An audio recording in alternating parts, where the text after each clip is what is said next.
wa Chama cha Mapinduzi kama ulivyosema, nini hasa kilichowazuia kutangazwa katika uchaguzi uliopita wa 2020? La tatu na la mwisho, mmesema ampingi msimamo ya chama. Je, hapa mnafanya kitu gani?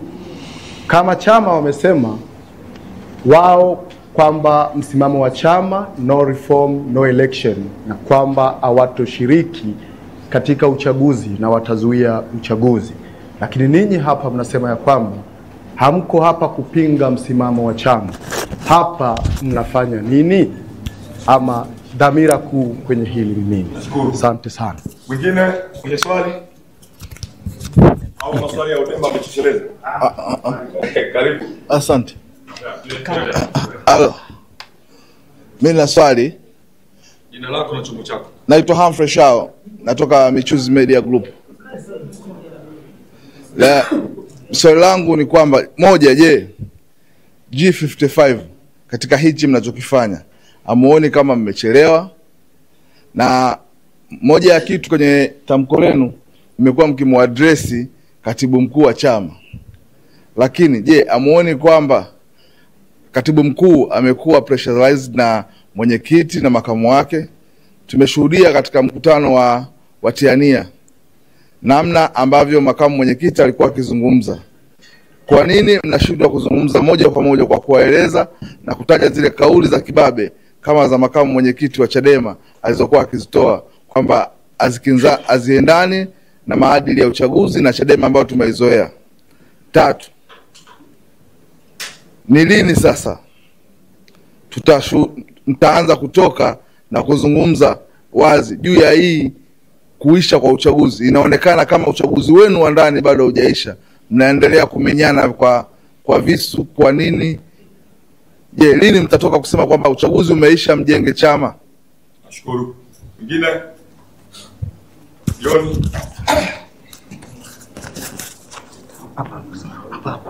Naitwa John, natoka Jambo Television. Na maswali matano. Swali la kwanza, tumemsikia Mlema kwa niaba yenu amesema kauli ya Lema kwamba ambao hawataki reformu waondoke. Inaonekana ni kama ni kauli personal, alikuwa anawatisha watu wenye maoni mbadala. Kauli ya no reform no election, kama mnakubaliana kwamba ni kauli iliyo ni msimamo wa chama ambao umepitishwa na vikao halali vya chama, baraza kuu, mkutano mkuu na ZESOFO kamati kuu. Kama Lema amezungumza hivi, je, John na wenzako hamuoni kwamba ni alikuwa na cement au alikuwa anasisitiza wanachama kutii maagizo au maamuzi ya vikao halali vya chama, ambavyo tunafahamu usipotii maagizo na vikao halali vya chama, maamuzi ya vikao halali vya chama, uko katika hatari, kati ya moja katika hatari hiyo ni kufukuzwa. Sasa kusema kwamba kama hutii au hukubaliani na maamuzi ya chama uondoke, hiyo kauli ina tatizo gani? Swali la pili, umesema Maria Sarungi ana maslahi binafsi na Chadema kushiriki uchaguzi. Kwa tunaomjua Maria Sarungi, tunamuona kama ni mtu ambaye anapigania ajenda ambazo Chadema mmekuwa mkipigania kwa siku nyingi, ikiwemo hii ya sasa kwamba mifumo ya uchaguzi imekuwa si mifumo yenye kutoa haki. Sasa na yeye ameungana na Chadema kuhakikisha kwamba mnailazimisha serikali inaleta mifumo yenye kutoa haki kwenye uchaguzi. Wewe umesema yeye ana maslahi binafsi. Sisi waandishi na umma ungependa kujua ni maslahi gani hayo binafsi ambayo Maria Sarungi anayo ambayo ya Chadema kutokushiriki uchaguzi. Tunaomba tuweke wazi kwa sababu umesema umeificha tu kwamba maslahi binafsi. Sawa. Swali la tatu, John, umekuwa kwenye secretariat nadhani kama miaka 10 sasa. Na wewe umekiri hapa ulishiriki mchakato wa kuandaa hii document ya no reform no election. ukiwa kama mjumbe wa kamati kuu na mjumbe wa secretariat ambao ndio vikao vinaandaa haya mambo. Tunataka kujua mpaka inapitishwa hii agenda kwenye vikao, wewe ulikuwa bado kwenye nafasi ya uongozi na ulikuwa ofisini, tuambie wewe na wenzako ambao mlikuwa kwenye secretariat na vikao vya kamati kuu, mlichukua hatua gani katika kulirekebisha jambo hili? Kwa sababu ukija kwa sasa ni rahisi sana kuwa defeated kwamba unapinga maamuzi haya ambayo wewe uliyashiriki kwa sababu tu hauko sehemu ya uongozi, kwa sababu hivi vitu vyote vinavyofanyika kwa sasa ni vitu ambavyo wewe ulishiriki kuvitengeneza na kuvipitisha. Swali la 4 kuhusu dhana kwamba mnatofautiana kwenye dhana. Hii nadhani ndio mimi nimeliona kitu cha msingi kwamba dhana kwamba no reform no election si dhana ya kuzuia uchaguzi. Sasa kama hiyo sio dhana, maana yake ni kwamba chama kizima except wewe na wenzako wachache kimejipotosha kuhusu hii dhana. Kama hivyo ndivyo, yani kama chama kinajipotosha kwenye dhana tu, bado mnaamini chama hiki ni chama tegemeo kwa Watanzania? Swali la 5, kushiriki uchaguzi ndio kusudi. Umezungumza kwamba tone tone haiwezi kuendesha chama. Chama hiki tokea kimeanza tumekuwa tukiona kinaendeshwa kwa michango, na mmekuwa mkisema kwamba chama hiki kina watu milioni 10. Kwa mahesabu ambayo watu wakati mnaanzisha tone tone mliotupa ni kwamba hata wanachama milioni 1 tu wakicontribute kwenye hii tone tone mtapata a lot of billions kuendesha chama. Sasa tunataka kujua hawa wanachama milioni 10 ambao kila siku mnatuambia mko nao wanashindwaje kucontribute ili iwe hii njia ya tone tone, kwamba kwa sababu wewe mwenyewe unasema ni vyama vinaendeshwa na wanachama. Sasa hawa wanachama milioni 10 wanashindwaje kushiriki hii tone tone? Swali la mwisho la mwisho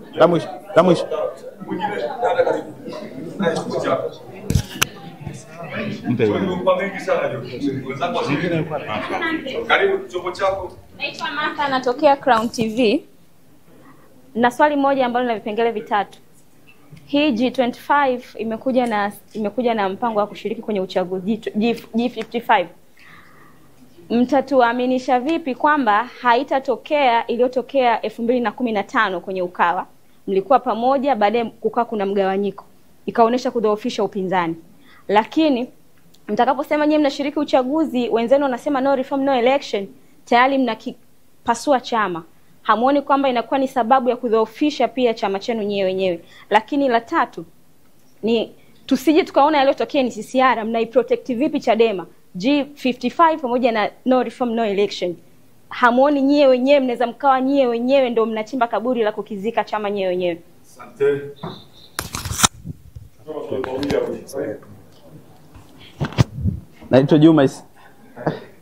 Naitwa Juma Isihaka, natokea gazeti la Mwananchi. Kwa nini sasa no reform no election ukiachana 2020 kama alivyosema Mrema ilikuja mwanzoni hapa wakati wa uongozi wa Lissu, na alikuwa kisiment au kuboldi kwamba tafsiri ya no reform no election kwa namna alivyokuwa naeleza. Kwa nini sasa G55 ndio inaibuka? So la pili, pamoja na kile kilichoandikwa kwenye waraka ya kwamba mtakuwa tayari kuendana na msimamo wa chama kama chama hakitakuwa nani, nilikuwa natamani kujua mtakuwa tayari, nyinyi ni watiania, mtakuwa tayari kuachana na nia zenu iwapo chama hakitakusudia au hakitakuwa tayari kupokea ushauri wenu kama ambavyo mmekuwa mkishauri? Mtakuwa tayari kuachana na hizo nia za kugombea tena? Shukuru. Kwa mwisho, karibu. Na maswali matatu. Kuna dhana baada ya nyewe kujitokeza hivi karibuni, ukisoma hata kwenye mitandao ya kijamii feedback za watu, inaonekana kama mnatumika. Naomba mtuaminishe leo. Je, mnatumika na system katika kuivuruga Chadema au mnatumika na Freeman mara baada ya kushinda uchaguzi, kwa sababu wengi waonekana kwa sasa ndio wale ambao walionekana kipindi cha kampeni wakimsupport Freeman. Lakini swali lingine, kuna katika hilo G55 sasa hivi mlipo, kuna wengine walikuwa wabunge, wengine wa viti maalum, wamekaa tu muda mrefu bungeni.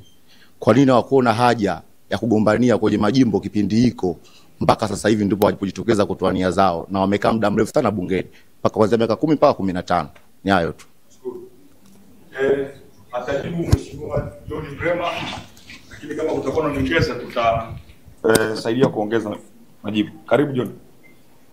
Shukrani sana.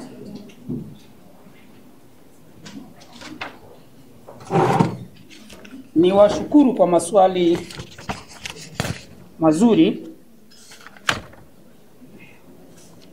na nitayajibu kama ifuatavyo.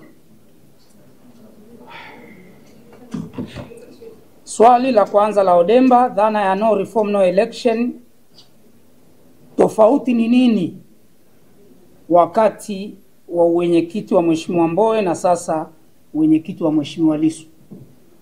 Tulieleza tangu awali kwamba tunatofautiana kwenye dhana ya utekelezaji wa no election. Hakuna mahali kwenye dokumenti zetu za chama iliyotafsiri kwamba no election ni kuzuia au kususia uchaguzi. Dhana ya no reform no election ilikuwa na lengo la kuunganisha makundi yote katika jamii, twende pamoja tukadai reform. Ndio msingi wa dhana ya no reform no election, ni kuunganisha makundi ya kijamii, tutengeneze wimbi kubwa la kwenda kushinikiza mabadiliko katika mifumo yetu. Huo ndio utofauti. Nani anapoteza, ni chama au wanachama au ninyi kwenye no reform? Tusipo kuwa makini, zile hasara tulizoeleza, chama na taifa ndivyo vitapoteza zaidi. Kwa hiyo sio mtu mmoja mmoja, ni chama pamoja na taifa, kwa sababu kwa upande wa taifa sauti kinzani ndani ya vyombo vya kimaamuzi kama halmashauri, bungeni, au hata fursa ya kushinda na kuongoza dola tunakwenda kuipoteza. Hakuna wakati kwenye historia ya nchi hii CCM iliwahi kuwa dhaifu kama ilivyo sasa. Kwa hiyo tunapoteza fursa muhimu ya kwenda kushinda uchaguzi na kuongoza dola. Kwa hiyo wananchi ndio wanaopoteza hiyo fursa. Tatu, kushiriki uchaguzi na kushinda, nini kiliwazuia kutangazwa 2020? Vikwazo vilivyotuzuia kutangazwa 2020 vilikuwepo 2015, vilikuwepo 2010, vilikuwepo mwaka 95, lakini kama tulivyosema, reform ni process, mabadiliko ni mchakato. Tukiishia njiani tukakimbia kushiriki hii michakato, hatutakaa tupate hayo mabadiliko. Ni heri tushiriki. Kama hatutashinda dola, tukaendelea kuwa wapinzani, tukawa na sauti bungeni, wabunge wetu wakawa na sauti ya kung'ang'ania hizo reform, kuliko kuwaacha CCM wapite bila kupingwa, wakawe bungeni peke yao, alafu tunategemea watuletee reform wakiwa bungeni peke yao. Si mnanielewa? Hampingi msimamo wa chama, hapa mnafanya nini? Hatupingi misimamo ya chama. Hapa tumekuja kama wanachama, tuna haki zetu kwa mujibu wa katiba ya chama, na niombe niwafafanulie tu haki za mwanachama. Ibara ya 5.2. 5.2 moja ni kuchagua viongozi wa chama wa ngazi inayomhusu. 5.22 kuchaguliwa kuongoza na kuwakilisha chama katika ngazi yoyote kwa kuzingatia masharti yaliyowekwa na sifa za uongozi. 5.23 kushiriki vikao vinavyomhusu. 5.24 kujitetea, kusikilizwa. 5.2.4 tuna haki ya kusikilizwa. Sasa hapa tumekuja ili tuseme tunatumia hii haki yetu, viongozi watusikilize. Ndio maana tuko hapa, wala hatuko hapa kwa sababu nyingine yoyote ile. Ni haki yetu kwa mujibu wa katiba ya chama chetu. Swali la Humphrey Shayo wa Michuzi, JD55, hamuoni kwamba mnachochea? Hamuoni kuwa katibu mkuu anapata pressure kutoka kwa makamu mwenyekiti na mwenyekiti wanampa mashinikizo? Sisi tunamwandikia katibu mkuu wa chama kwa sababu ndiye mtendaji mkuu wa chama. Correspondence zote, mawasiliano yoyote ya kiofisi yanapelekwa kwa katibu mkuu wa chama. Kwa hiyo na sisi kwa sababu tunafahamu ndiye mtendaji mkuu wa chama, ndio maana tunamwandikia katibu mkuu wa chama. Kama ana mashinikizo, ana pressure, atoke hadharani aseme yeye, sisi hatujui. Kwa hiyo kama yapo, akiona kweli anashinikizwa vitu ambavyo hakubaliani navyo, atoke hadharani aseme. Sasa mimi siwezi kumsemea kwa sababu sijui. Uchaguzi wa ndani ya chama haujaisha. Lini utaisha? Uchaguzi ulishaisha. Ni bahati mbaya kwamba watu wanadhani walioko kwenye G55 ni watu waliomuunga mkono Mheshimiwa Mbowe. Sio kweli. Bwana Romanus Mapunda yule pale, hebu simama bwana. Wewe ulikuwa timu gani? Timu Lissu. Huyo hapo. Kwa hiyo watu wasifikiri, na sio yeye peke yake, wako wengi. Mpaka viongozi wakuu wenyewe, ni kwa vile hawataki kujitokeza. Kwa hiyo sisi tunasema ili kusaidia wale ambao hawawezi kusema, lakini tunawakilisha maoni yao, mawazo yao. Ndugu zangu, sisi hapa ni speaker tu. Tunasema kwa niaba. Tumejitokeza hadharani, tumetangulia. Lakini tukiambiwa tupige kura za siri kwenye chama, wanaotaka uchaguzi ni wengi kuliko wanaotaka kuzuia uchaguzi, kwa sababu hawaoni huo muujiza wa kuzuia uchaguzi. Hata wale walioshiriki kikao cha watiania juzi waliuliza hilo swali, tunawezaje kuzuia uchaguzi? Wakaambiwa kwa kuingiza watu barabarani. Wakauliza wasipojitokeza, wakaambiwa kila mtu atatafuta mbinu zake kulingana na mazingira mahalia. Ndio jibu lilitoka kwenye kikao cha ndani. Kwa hiyo hata watu wetu wa ndani hawaoni huo muujiza wa kuzuia uchaguzi.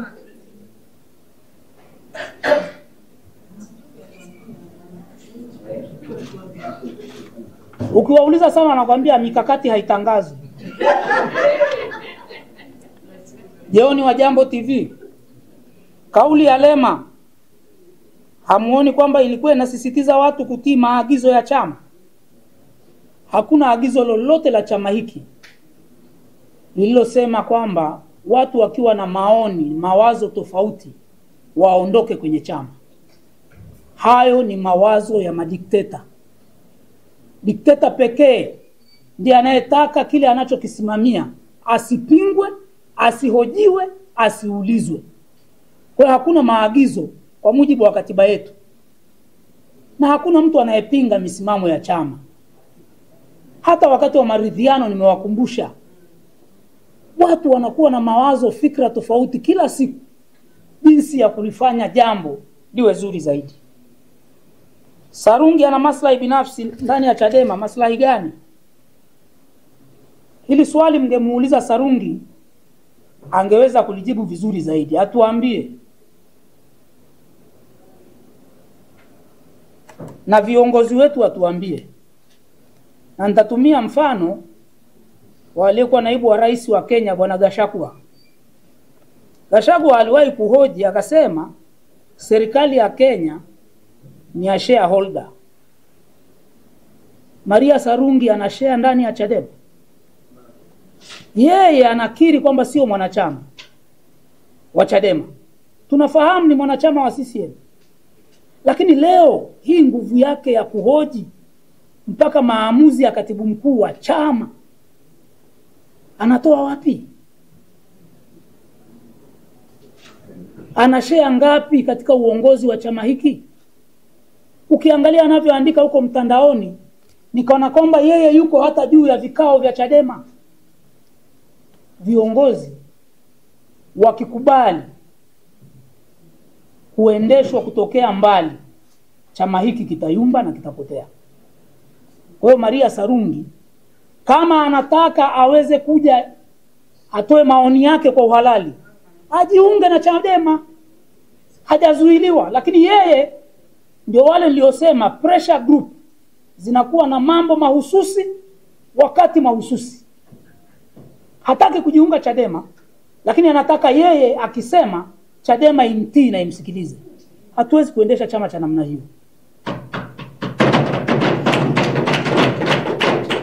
Nilishiriki mchakato wa kuandaa document mpaka inapitishwa.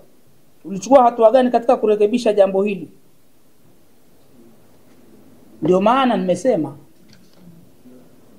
hakuna popote kwenye nyaraka za chama hiki palipoandikwa no reform no election ni kuzuia au kususia uchaguzi, bali dhana ya no reform no election ilikuwa na lengo la kuunganisha nguvu za kudai mabadiliko. Wadau, na nilisema wako wadau wamerudi nyuma baada ya kuingiza dhana ya kuzuia uchaguzi. Wanajua taasisi zao zimesajiliwa kwa mujibu wa sheria. Watakapojiingiza kutaka kuzuia uchaguzi, wanajua wataathirika na taasisi zao, ndio maana wamerudi nyuma. Kwa hiyo sisi wakati nyaraka inaandikwa, dhana ya kuzuia uchaguzi haijawahi kuwa kwenye nyaraka zetu. Na kama ipo, huyo mtu ailete hadharani. Haipo. Tone Tone na wanachama milioni 10 wako wapi kwenye kuchangia Tone Tone? Kwa nini hawachangii? Nimesema pale mwanzo, watu wanachangia wakiwa na sababu ya kuchangia. Kwa nini mimi mwanachama wa Chadema nichangie Chadema ambayo haiendi kushiriki uchaguzi ili nikomboe kwenye matatizo yangu kwenye kata yangu, kwenye jimbo langu? Haiendi kushiriki uchaguzi ili ishinde dola. Kwa nini niendelee kuchangia wakati hawaendi kufanya ile kazi ambayo walituambia wataifanya? Inarudisha watu nyuma. Sasa hiyo ya wanachama milioni 10 na ni kwa nini hawachangii? Siku wakiita press conference makao makuu, ukiwauliza hili swali litakuwa zuri sana. Wanachama milioni 1 wangetoa shilingi 500 tu, zingeshapatikana milioni 50, milioni 500. Shilingi 500 ni milioni 500. Mara ya mwisho walitutangazia wamepata milioni 70 ngapi? 64. Walituahidi wakati wanaanza kwamba tutakuwa tunatangaziwa kila wiki. Sasa hivi hakuna tangazo, kwa hiyo hatujui zimepatikana ngapi mpaka sasa. Ndugu dada yangu Martha, kwamba sisi kushiriki uchaguzi sasa G55 hatuoni tunaweza kugawanyika na kukipasua chama na kukidhoofisha kama Ukawa. Sisi tumejitokeza hadharani kushauri. Ni wajibu wa viongozi wetu kusikiliza. Na kama nilivyosema, tuna kundi kubwa linaloamini kabisa kwamba Chadema hatuna muujiza wa kuzuia uchaguzi. Kundi la wanachama na wasio wanachama, kundi la wapenzi wa chama hiki, wanatupigia simu, hawaoni huo muujiza wa kuzuia uchaguzi. Kwa sisi tumejitokeza kusema kwa niaba yao. Kupasua chama kama ilivyokuwa NCCR Mageuzi, sidhani kama chama chetu kitapasuka. Watakaopasua chama ni wale ambao watakataa kusikiliza maoni na mapendekezo wasioyapenda. Ila sisi kwenye maandishi tumeweka commitment yetu Isiaka, kwa nini sasa? Tafsiri, kwa nini sasa? Ndio wakati mwafaka. Tuna muda mchache kabla ya uchaguzi. Tunataka chama kijiandae na uchaguzi, kitafute wagombea, kitafute rasilimali, kianze kujiandaa. Kwa hiyo tunaona wakati huu ndio wakati mwafaka wa kulisema hili, na sisi ni wadau wa huo uchaguzi, ni sehemu ya huo uchaguzi. Ndio maana tumejitokeza sasa. Tusingeweza kujitokeza mwaka 2021 au 22. Sasa ndio wakati mwafaka. Mtakuwa tayari kuachana na nia zenu za kugombea? Mpaka sasa tunaendelea kukishauri chama. Na nyie waandishi, siku nyingine hivi mmeshawahi kumfuata mwenyekiti wa chama mkamuuliza nia yake ya kugombea urais aliyoandika barua ameshaitoa kwa katibu mkuu? Mlishawahi kuuliza hilo swali? Kwa hiyo sisi ni watiania kama yeye alivyomtiania wa urais, na sisi tuko hapo hapo.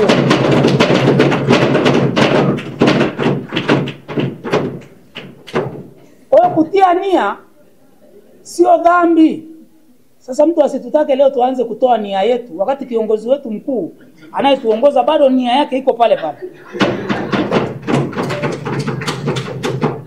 Ndugu yangu, kama nilipatia Kevin dhana potofu za kutumika na system au Mbowe kudhoofisha Chadema. Wajua, ukitaka kuua mbwa mpe jina baya. Tunaona nguvu kubwa sana huko mitandaoni inayosema tunatumika. Kama kwa miaka 23 niliyokuwa ndani ya chama, na wenzangu hapa wengi, wakina dada Grace wako kwenye chama hiki tangu kinaasisiwa, hawakutumika. Yaani leo kwa sababu tunasema tunashauri uchaguzi ndio tunatumika? Sasa mtu ananitumia mimi ili iweje? Kwa nini hawakunitumia wakati nikiwa pale juu kabisa naandaa manyaraka na madokumenti ya chama? Nimefanya kazi bungeni kwenye kambi rasmi ya upinzani kwa miaka 10. Hivi hiyo system haikuona sababu ya kunitumia wakati huo? Ije initumie sasa nikiwa mwanachama wa kawaida? Mimi nafikiri wanatumia mbinu hiyo ili kujaribu kutudhoofisha, kujaribu kuturudisha nyuma, kitu ambacho tumekikataa kwa kinywa kipana. Chama chetu ni chama cha demokrasia. Tunatoa maoni yetu kwa uhuru na hakuna anayetutumia, na kama kuna mtu anatutumia basi ni wananchi wetu wanaotaka tuwawakilishe na ambao tunawasikiliza. Hao wanatutumia na tuko tayari kutumika kuwatumikia hao wananchi wetu kwenye kata na kwenye majimbo. Uliuliza swali, wako waliokuwa wabunge wa viti maalum, kwa nini sasa wamejitokeza kwenye majimbo? Ndugu yangu Kevin, itakuwa huna rekodi sahihi. Catherine Ruge mwaka 2020 aligombea jimbo la Serengeti. Susan Kiwanga mwaka 2020 aligombea Mlimba. Na kabla ya hapo alikuwa mbunge wa jimbo la Mlimba. Grace Kiwelu mwaka 2020 aligombea jimbo la Vunjo. Yosefa Komba ambaye naye amesaini leo hayupo na udharura, aligombea jimbo Muheza Tanga. Recho Mkinga aligombea Mkinga Tanga.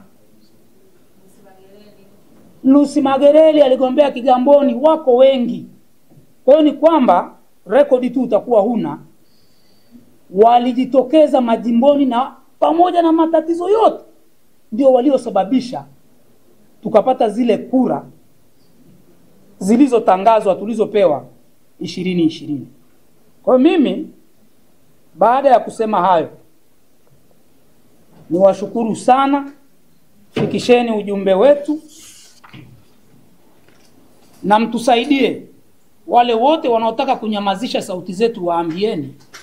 Mtakapowanyamazisha sehemu ya wanachama wenu, mkiingia madarakani, sisi vyombo vya habari hatutakuwa salama.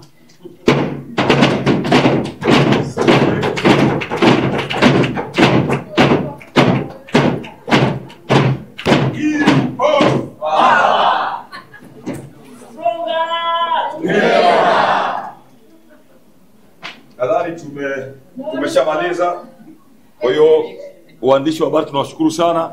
Tukiwahitaji wakati mwingine tutaweza kuwaita. Kwa leo tunashukuru kwa hapa tulipofikia. Asanteni na Mwenyezi Mungu awabariki.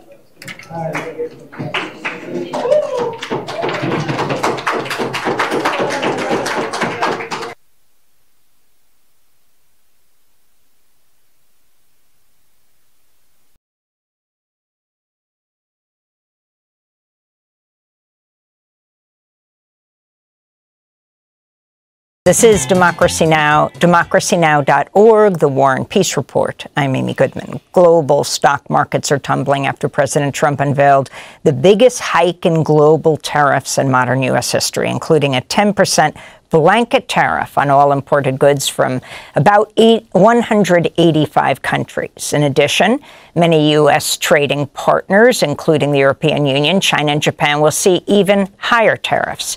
China now faces a total 54% tariff. Trump announced the plan during a speech in the Rose Garden at the White House. My fellow Americans, this is Liberation Day, waiting for a long time.